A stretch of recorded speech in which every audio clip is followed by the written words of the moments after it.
Hello everyone, स्वागत है आपका एजुकेशनल मॉन्क यूट्यूब चैनल में। आज का हमारा जो UK triple S C PYQ lecture series चल रही थी उसी का लेक्चर नंबर 17 करने जा रहे हैं। अभी तक इस लेक्चर सीरीज में हम 16 लेक्चर कर चुके हैं और 16 लेक्चर में हम हर लेक्चर में 10 क्वेश्चंस प्लस उसके 4 ऑप्शंस की हेल्प से हम ऑल ओवर कवरेज करते हैं। ये लेक्चर सीरीज आपके नेशनल प्लस इंटरनेशनल टॉपिक्स से रिलेटेड है। अगर उत्तराखंड स्पेसिफिक अगर आपको पढ़ना है तो उसके लिए मैंने इसी यूट्यूब चैनल पे आपका लेक्चर सीरीज डाली हुई है, आप उसको भी वॉच कर सकते हैं। ये आपके आगामी एग्जाम वीडियो वीपीडीओ पुलिस पटवारी और कनिष्ठ सहायक के लिए बहुत ज़्यादा इंपॉर्टेंट होने वाली है। साथ ही साथ आप इसे यूके PSC के लिए भी रेफरेंस में ले सकते हैं।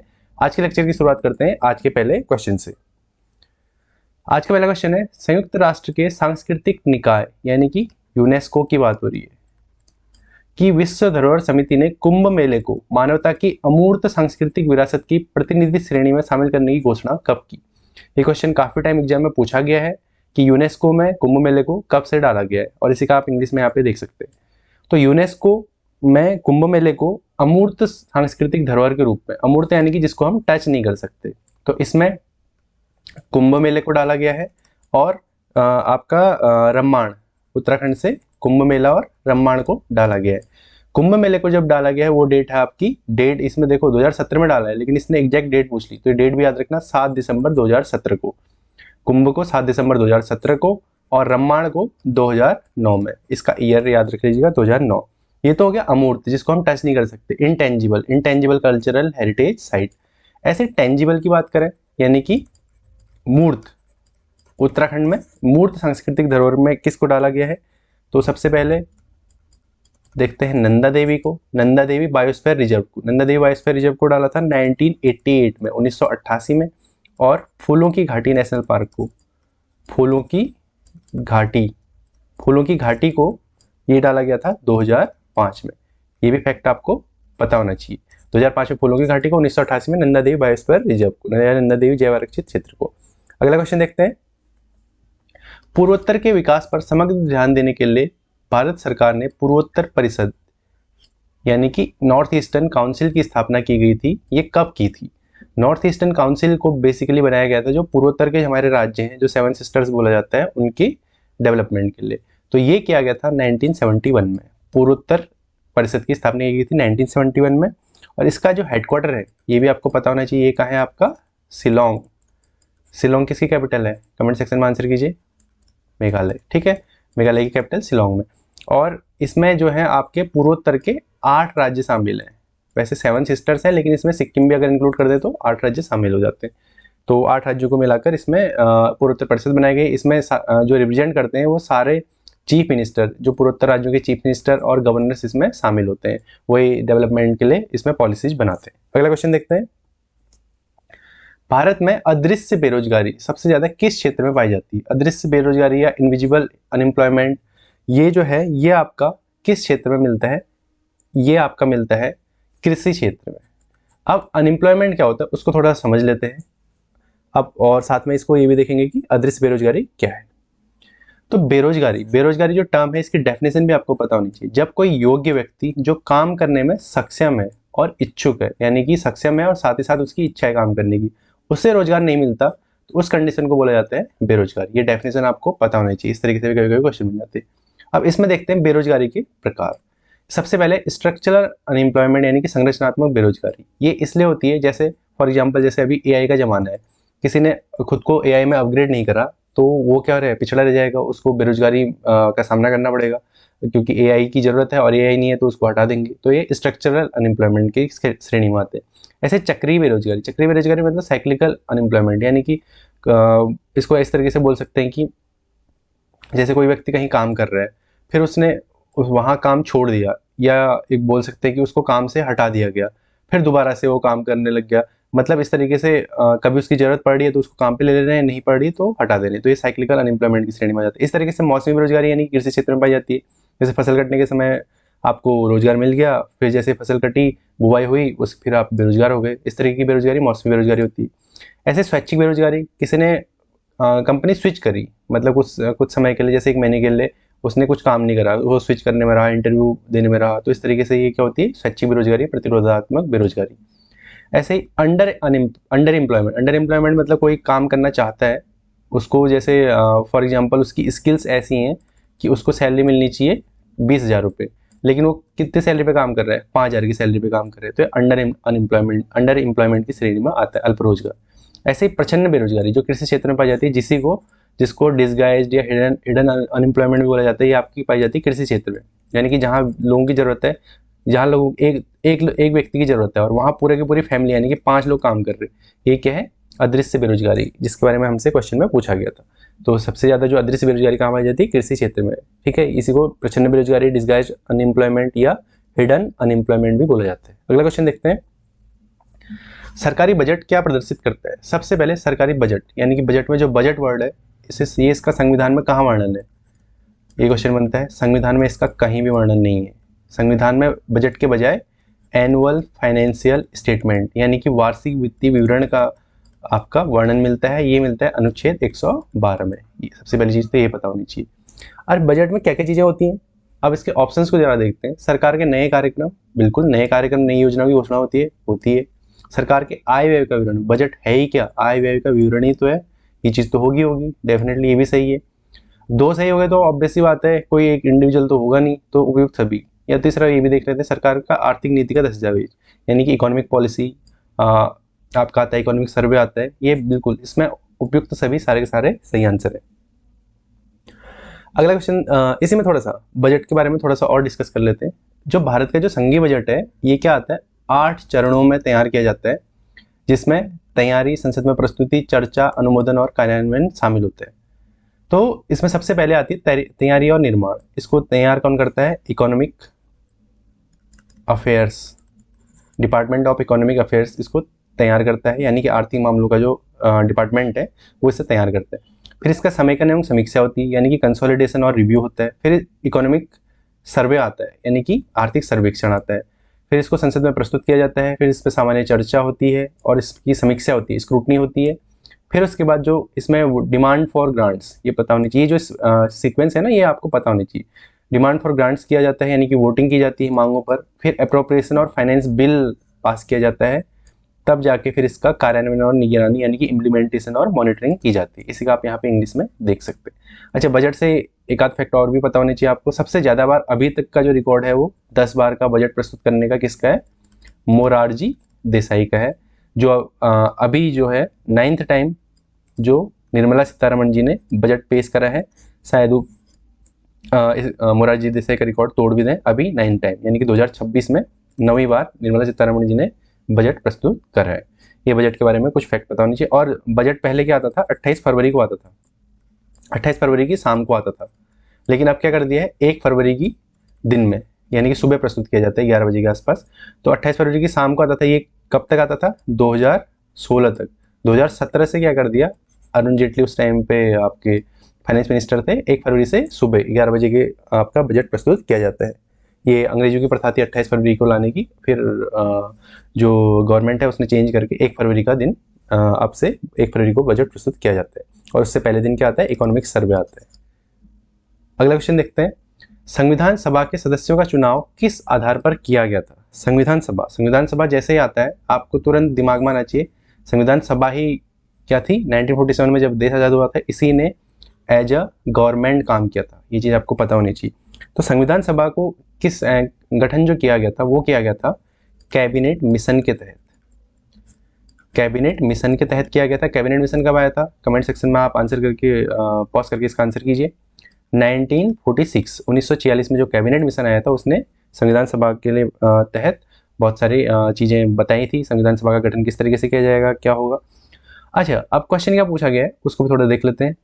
चुनाव किस आधार पर किया गया, सदस्यों का चुनाव। जो संविधान सभा के सदस्य थे ना, उनको कुछ सदस्य आए आपके कहाँ से, आपके कुछ सदस्य आए प्रांतों से, प्रांतीय विधानसभाओं से। कुछ सदस्य आए आपके जो बेसिकली एक तरीके से जो देसी रियासतें थी, देसी रियासतें जो खुद को स्वायत्त मान रही थी, उनसे कुछ सदस्य आए, कुछ सदस्य यहाँ से आए। इस तरीके से इसका गठन किया गया। जो प्रांतों से आए थे उनको आनुपातिक प्रतिनिधित्व के आधार पर चुना गया था। आनुपातिक प्रतिनिधित्व कैसे था कि 10 लाख व्यक्तियों पे एक व्यक्ति नॉमिनेट करके संविधान सभा में भेजा गया था। ये आपको पता होना चाहिए, ये फैक्ट पूछा जाता है, इंपोर्टेंट फैक्ट है।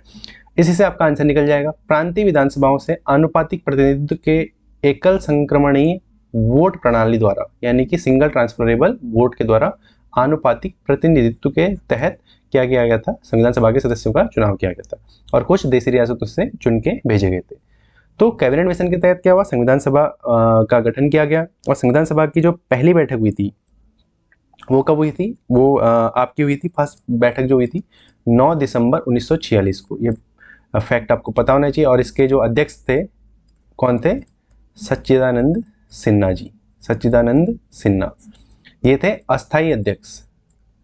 फिर उसके बाद 11 दिसंबर को इसकी दूसरी बैठक हुई, तो उसमें स्थायी अध्यक्ष चुने गए, कौन, डॉक्टर राजेंद्र प्रसाद, जो भारत के पहले राष्ट्रपति भी रहे, ये स्थायी अध्यक्ष थे डॉक्टर राजेंद्र प्रसाद।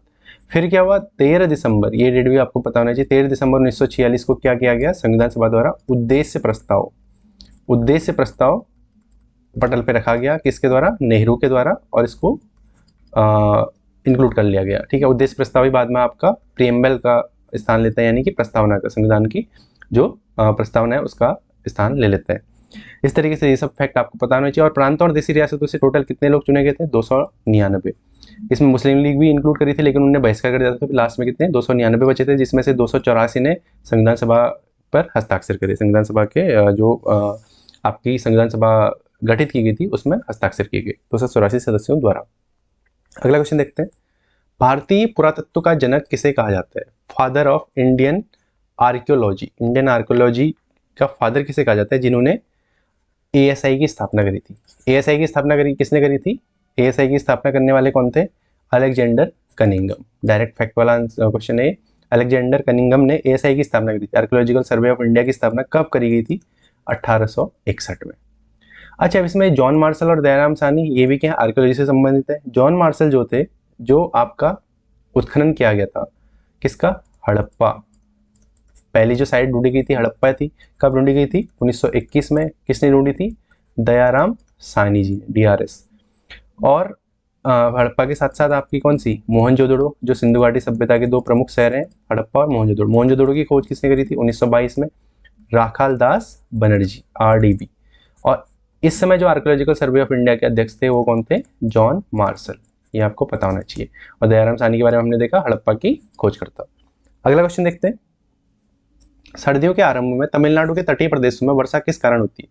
जो भारत में वर्षा होती है उसका पैटर्न पहले समझते हैं, फिर इसके बाद इस क्वेश्चन का आंसर देखते हैं।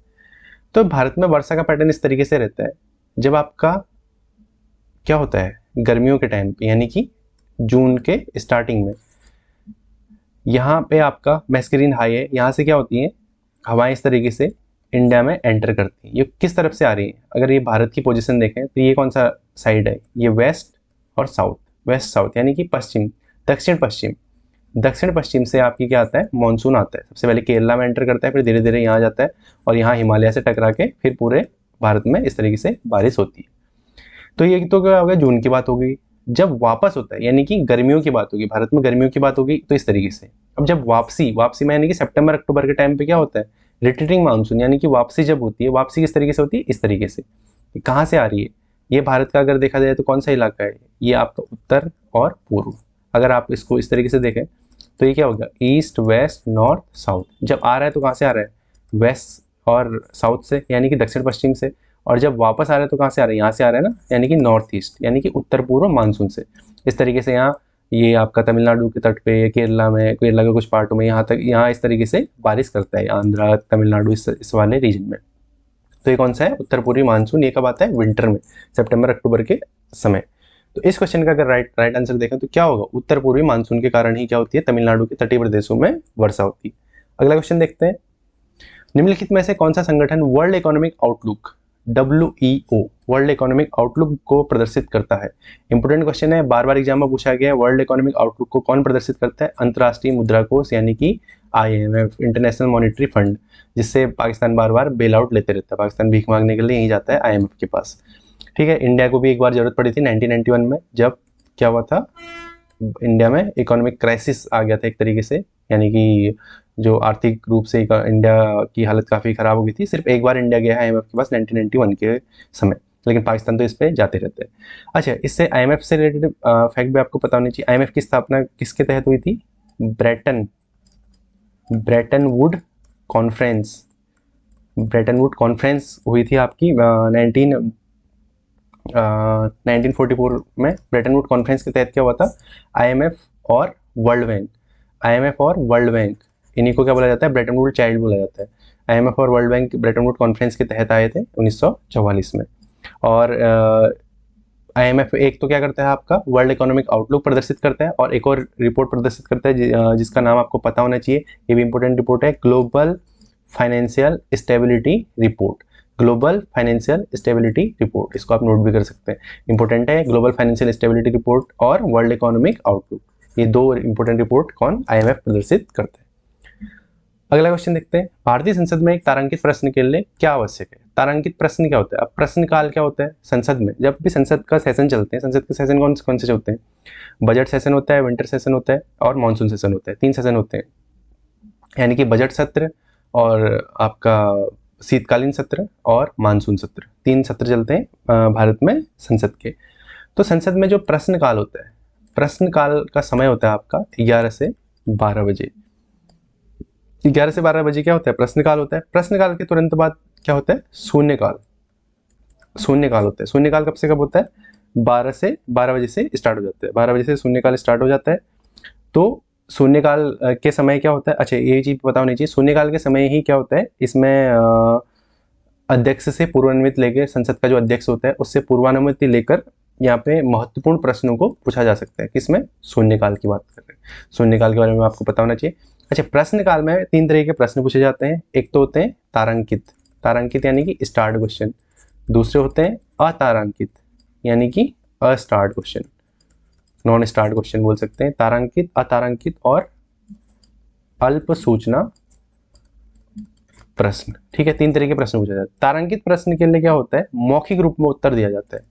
मौखिक रूप में उत्तर देना अनिवार्य होता है। अतारांकित में लिखित रूप में उत्तर। तारांकित में क्या होगा? मौखिक रूप में, अतारांकित में लिखित रूप में। और अल्प सूचना प्रश्न के लिए क्या होता है? 10 दिन से कम समय के अंदर उत्तर देना होता है। ये फैक्ट आपको पता होने चाहिए, इनसे क्वेश्चन बने हुए हैं, ठीक है। ये इंपॉर्टेंट फैक्ट भी आपको पता होना चाहिए। अगला क्वेश्चन देखते हैं, निम्न में से किस नहर को दामोदर नदी से निकाला गया है? दामोदर नदी सबसे पहले तो दामोदर नदी कहाँ बहती है ये आपको पता होना चाहिए। दामोदर नदी आपका झारखंड और वेस्ट बंगाल में बहती है। अच्छा, दामोदर नदी निकलती कहाँ से? ये दामोदर नदी का मैप भी लगा रखा है मैंने। ये बेसिकली आपका छोटा नागपुर प्लेटू में पलामू हिल्स के पास से निकलती है दामोदर नदी। दामोदर नदी इस तरीके से बहते हुए फिर आपकी कहाँ जाती है? जो हुगली नदी है उसकी हुगली नदी में मिल जाती है और फिर हुगली आगे बढ़कर इस तरीके से बंगाली खाड़ी में गिर जाती है। और दामोदर नदी की सहायक नदियों के बारे में पता होना चाहिए, बराकर और जमुनिया। इंपॉर्टेंट इसकी सहायक नदियां हैं बराकर और जमुनिया, ठीक है। बराकर और जमुनिया के हैं दामोदर नदी की इंपॉर्टेंट सहायक नदियां। अच्छा, अब इन नहरों की बात करते हैं। सबसे पहले सरिंद नहर जो है ये आपकी सतलज पे है। सतलज कहाँ बहती है? सतलज तो आपका सिंधु की सहायक नदी है। ये कौन से? पंजाब वाले क्षेत्र में सरिंद नहर है, पंजाब में। ईस्टर्न ग्रे नहर भी आपकी कहाँ है? पंजाब में ही है। ईस्टर्न ग्रे नहर भी पंजाब में। बिस्ट दोआब क्षेत्र जो है ये आपका पड़ता है, ये भी पंजाब में पड़ता है। तो दामोदर नदी तो कहाँ? आपकी झारखंड वेस्ट बंगाल में। ये तीनों तो सीधे गलत हो गए, तो बचा क्या? एडन नहर ही दामोदर नदी से निकाली गई है, ये आपको पता होना चाहिए। अच्छा, दामोदर नदी से संबंधित और तथ्य, इसके किनारे इंपॉर्टेंट शहर बसते हैं जो आपके क्या है? आपके एक तरीके से जो इंडस्ट्री के लिए बहुत ज़्यादा इंपॉर्टेंट है, जिसमें हजारीबाग, जहाँ से खदान है, जहाँ बहुत सारी, हजारीबाग, धनबाद कोयला खदान है, और बोकारो। ये जो 3 शहर हैं ये इंपॉर्टेंट शहर जो दामोदर नदी के तट पे बसते हैं, दामोदर वैली में बसते हैं। इस तरीके से हमने आज के क्वेश्चन करे, बाकी देखते हैं नेक्स्ट लेक्चर में। और साथ ही आप प्रीवियस लेक्चर भी देख सकते हैं, जिससे आपके काफ़ी नॉलेज भी इनहेंस होगी और आपको कॉन्फिडेंस भी आएगा। साथ ही साथ क्वेश्चन प्रैक्टिस तो चल ही रही है।